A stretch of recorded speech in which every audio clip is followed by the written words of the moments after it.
I'm Dave Hirata, and I love my life.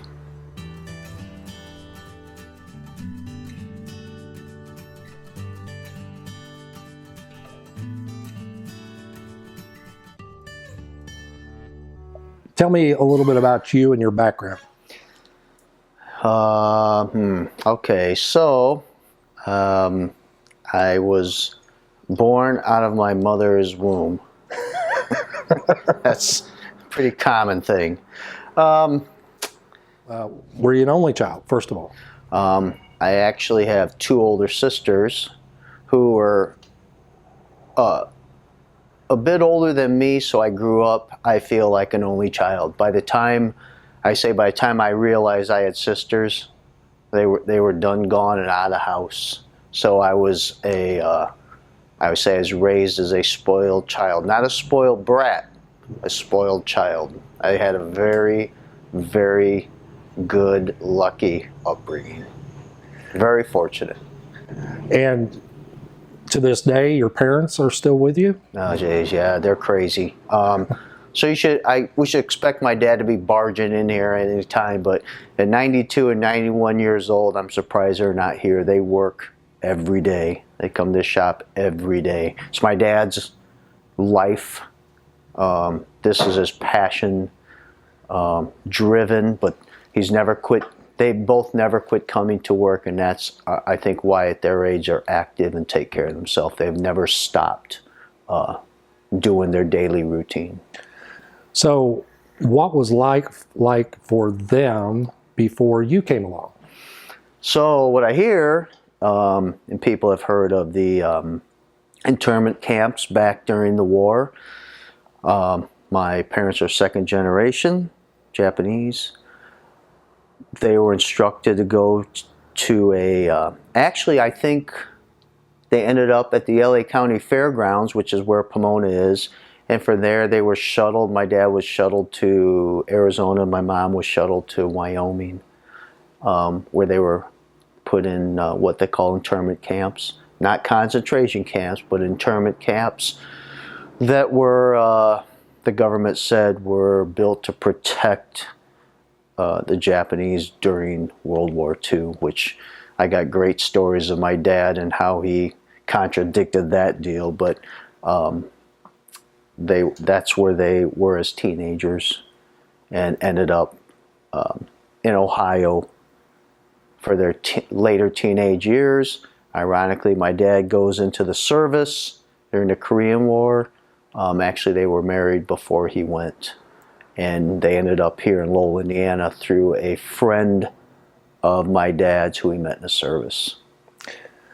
So having met your dad and having gone through all of that when he was younger, it would seem to me it would be very easy to be bitter about that, Sure. or to have hard feelings, or Yeah. but he doesn't come across that way. No, I've never heard my parents say one negative thing about it. Which, kind of a cool story, his parents were farmers. They were tomato farmers and actually sold to like Del Monte, which is huge, right? But he said he hated farming. And he said if it wasn't for going to camp and getting sent to Ohio and meeting people into cars and getting into this business and moving to Lowell, Indiana to start a business, he would be a farmer. And he said it all works out in weird ways for weird reasons. And it justifies or kind of puts in perspective the positive things that come out of negatives, which, like I said, I've never heard my parents say one bad thing about camps, that camp. So have you ever thought about what would have happened if that hadn't happened and he'd been in the farming business? Right. Well, I'd probably be in California, maybe farming, but maybe, I don't know. I would hope drag racing, because drag racing really, to me, started in California. But, you know, I don't know. It's kind of cool to think that way. Sure. But that's not reality. We're here in Lowell, Indiana. been a great situation for me. So you were born here in Lowell and Yeah, grew up here, and I am all Lowell, Indiana. I'm as Lowell, Indiana, Hoosier that you can be. That's all I know. from Lowell, Indiana, Japanese American with, Right. with a mullet. Right. Yeah. Well, I went through that mullet stage back when they were super cool, and we're making them cool again. I don't think everyone thinks that, but we think it's cool. Well, I will say this is one of the few times I've seen you where it wasn't some color like Right. pink or yellow or Yeah. whatever, and wild socks. And all. It'll happen again. Everyone says that this hair color I got a different hair color, and I said, well, it's free. I don't have to pay for this hair color. But it'll change. It's coming. I'm sure it is once we all get back out to the racetrack. And, For sure. And of course, as we're recording this, our country is going through a difficult situation with this pandemic, and Sure. I know we all take it a little bit differently, but my personal belief is that there's a light at the end of the tunnel and things are going to get back to normal. Oh yeah. I mean, it's something that I've never seen in my life and probably never will again. I mean, other things happen in my life and you think that'll never happen. Quite interesting, but you just got to stay positive, and there's a lot of reason to be pessimistic about this situation, but you all got to go up when things go down. It's kind of creepy when you really think about it and analyze it, but our business is my main core thing, and you got to have positive, optimistic mindsets, and that's where we're at. I don't think that this whole country won't come out of it. Hopefully bring some unity, but I think we'll be okay.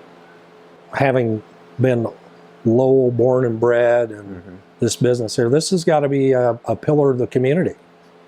I would like to think so. I think we're one of the 4th or 5th oldest businesses in town, which is pretty neat. I could think of 3 or 4 offhand that are actually older. My parents started a business in 1956, so we're 60 plus years. Pretty neat to think that we've sustained what my parents started and continued on for that long. It was some pressure I put on myself not to fail, because you see that happen a lot where the next generations come in. But I've worked here since 1982, and we're still got doors open and still keep on trucking. And that's a testament to our staff, management, my employees, everyone here, because realistically, I could not be here, and I think this place would keep on going. I always say they probably want me to go to the races. When you coming back? Why don't you just race, So I don't know if that's true, but that's what I always say. I have that at home too. Linda's always like, yeah. When's your next race? And yeah, right. So you're coming home that soon? Yeah, we had that conversation on the way here. Yeah, but I do. My staff and all our employees they're the best. So how did you find that drive? You said you wanted it to be better than it was before your dad started it. What brought that drive? I think a lot of it is genetic. I like to say it's genetic, but the way I was raised, the way I was raised, you do the best as you can do. I remember my dad making a comment: if you're going to sweep the floor, you sweep it the best you can do. He also put some pressure on me as his son's being a worker, that he was going to be a little harder on me because he's not handing me a gold spoon. And I was willing to understand that. Actually, when I quit college, I always say I graduated college in a semester. Well, yeah, I got my degree a semester, but he also told me to get a job to see what it's like out there to work for someone else, and we came up with this deal of he employed me and said he's going to be a little harder on me, and it all worked out good. I mean, it's the best thing I could ever do, but I always tell people you need to work with your family once in your lifetime, because it's been very trying. Every year it's very trying, a couple times a year, and I think most of it is I just got to shut my mouth and not be as smart as he, think I'm smarter than him. But yeah, it's been the best thing that I could ever happen in my life. Well, working once in your life for your family has kind of turned into your whole life working for your family. Yeah. And I'm getting paid. That happens every day. Yeah, like I said, it's trying, but it's the best thing I've ever done. I've had one job, and this is it. And I wouldn't want to do anything else. It's been fantastic. Now, you say that, is it because of the kind of work that you do, or because of the environment that you're in? Well, I'm very lucky to love what I do. I don't know if a lot of people, I hope everyone loves what they do. The worst thing would be to go to a job that, and I use the word love to do because I actually do, but at least like your job. I mean, it'd be terrible to have to go to a job that you didn't want to be there. I mean, your heart and soul can't be in it. But every day is the worst. I always say every day is the worst day of my life, but it's really not. It's the best day of my life. You go after things that aren't quite right. You work hard. You try to fix them, but at the end of the day, it's the best job I could ever have. And I just don't know people that are lucky enough to say that. Let alone we have a passion for cars. It's an obsession almost. So being able to work on cars and just like your job, I mean, it's just huge. Very, very lucky. Well, part of what helped you develop this was your father not only being tough on you, but mentoring you as well. Oh, for sure. So Yeah. in this work environment, yeah, do you have the opportunity to mentor others, do you feel like? I hope so. We try to get, I guess from the standpoint of technicians, yes, because we've got the younger generation in to try to show them that you can make a great living doing this, but you got to work at it. But you got to have a passion for it too, with whatever you do. From the standpoint of the actual business and someone behind me, that's a very interesting subject I got to approach, because after me, that's it. There's no brothers, no sisters, 2 older sisters that never worked at the shop. No children, no grandchildren, nothing. It's me. I'd like to think the shop can continue on, but time will tell. It's such a great business, but with the way things are, I guess I'm probably going to get stabbed for saying this. Just a different generation, different type of attitude. Maybe we'll see if this place stays open. If not, I'm going to start this thing up. I'm going to shut the doors and turn on some punk rock music, and maybe someone will find me in here. That's my ending right there.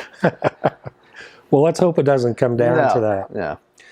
Yeah. Since you mentioned the race car, let's shift over to that just a little bit. Sure. Because the first time I ever saw Dave Hirata, I hadn't met you yet, was at Joliet at Route 66 on opening weekend. And I remember the yellow car going down the track, the A-Fuel car. Yeah. First of all, is that where you started out, or how did you get, was that your first race car, or had you had race cars before? First race car. I mean, it's pretty cool to think back. This is the only thing I've ever driven. Street cars, went through the street car thing, show car thing. My dad really hated it. When I think back at it, Well, it's just a phase. I had to do that to get to something like this. But yeah, this is the only thing I've ever driven. My buddy let me take a little hit in his super gas Camaro at our local track, and man, I was hooked from there. I asked my dad if he wanted to go drag racing, and it wasn't much talking him into. I remember I just asked him, "You want to go drag racing again?" His answer was, "Yeah." I mean, that was basically it, and here we go. We started with this thing. Well, Dad is a Hall of Famer and former winner of the U.S. Nationals. Yes, sir. And so that had to rub off on you. Oh, for sure. Yeah. But at what point did he stop? Because there had to be a period where he stopped and there wasn't any racing going on. Yeah. I know in '69, that's when Top Gas dragsters were, well, what he said, he heard that they were going to phase them out. And it was still a heads-up class, and he didn't want to race handicap or anything like that. He wanted balls out, first one to the finish line. And then in '73, he raced Top Fuel for 1 year. And I do remember that, but I was 10 years old. And when he quit, he just quit. I mean, he quit going to the races, nothing about race cars, nothing. He just like cold turkeyed it. And we might have went to a race or two in the '80s, I think, but he never brought it up or anything. I never did. I never thought that was something, or that was never something I thought I wanted to really pursue until I took that hit in that Camaro and it was over with. It's genetic, I'll tell you that. Obsession, as he says, addiction, totally. Why A fuel? Nitromethane, that's the big thing. Everyone in drag racing understands that stuff. I just wanted to burn nitro. And at the time, if I had to do it again, I would have done Top Fuel.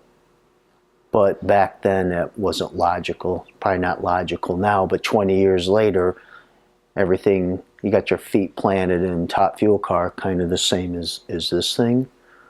But I just wanted to run something with nitro in it, and this was the only thing short of Top Fuel. So that's where we went. Do you ever have a desire to get your license and go Top Fuel racing? Oh, sure. We talk about it every year. I'm to the age where I'm not over it. Every year I want to do it, and then I talk to these crew people, owners, crew chiefs, and it's like they talk me right out of, just by talking, the amount of work, the money, everything about it's like, why do I want to do that? Because when they step on the loud pedal, that's why. I mean, that's the major leagues. So we'll see if it ever happens. At one point in your pit area, I asked you if somebody wanted to get involved with this, how much money would it take for you to run this? And your response was, all of it. Yeah. True, right? Yeah. So, so how do you justify doing that? Taking everything you got and putting it into this race car? It's crazy that you can justify it. One of my first things is fun costs money. So whatever we do, whether it's concerts, movies, costs money. You also work towards that. I don't have children, no wife. Most people have families. That's what they work for. There it is right here. So it is a work motivator, as I say. You can't justify it. If you did the math, you'd puke. You just do it, you work hard. This is what we work for, and That's my justification. Driving isn't the driving force for you anymore. No. You've had the opportunity to mentor some great young drivers. Yeah. How does that feel? Does it feel different to you? I really enjoy what I do now. You know, I got to drive one of these things for 20 years. I got my fill of that. I always said when this car runs a number, I always want to be on the starting line to feel that part of the excitement, and it's more exciting. I mean, you see that car going on the track, and you kind of look up at the scoreboard, and when that number comes in, oh man, you don't know. Sometimes you don't even know if you won a race. So I've really come to enjoy that, and then the tuning part, the decision making. I mean, it's such a push and pull thing on yourself. But to make that right decision and see it all come together, and the crew works hard on it, it's pretty neat. I'd like to drive it again sometime, but like I said, I'm old and fat, and I give the job to these younger. My driver is 5'4", 140 pounds, and Will does a great job. So that's his deal now. His skinniness gives you a tenth of a second, right? Yeah, right. For sure. All right. This is clearly your passion. Mm. What would you tell somebody out there that's trying to figure that out? Well, I think if it's your passion, whatever your passion is, you know it. I mean, you don't have to figure out your passion. Now, I think if you have a passion for something and you have a goal, your life gets geared around that. You're not talking yourself into it. You just figure it out. It was kind of strange that wasn't my goals when I was in my 20s. I mean, I started late. I started in my middle 30s. But it took, my first responsibility was my work, getting a foothold in here, learning the business, learning how to run the business.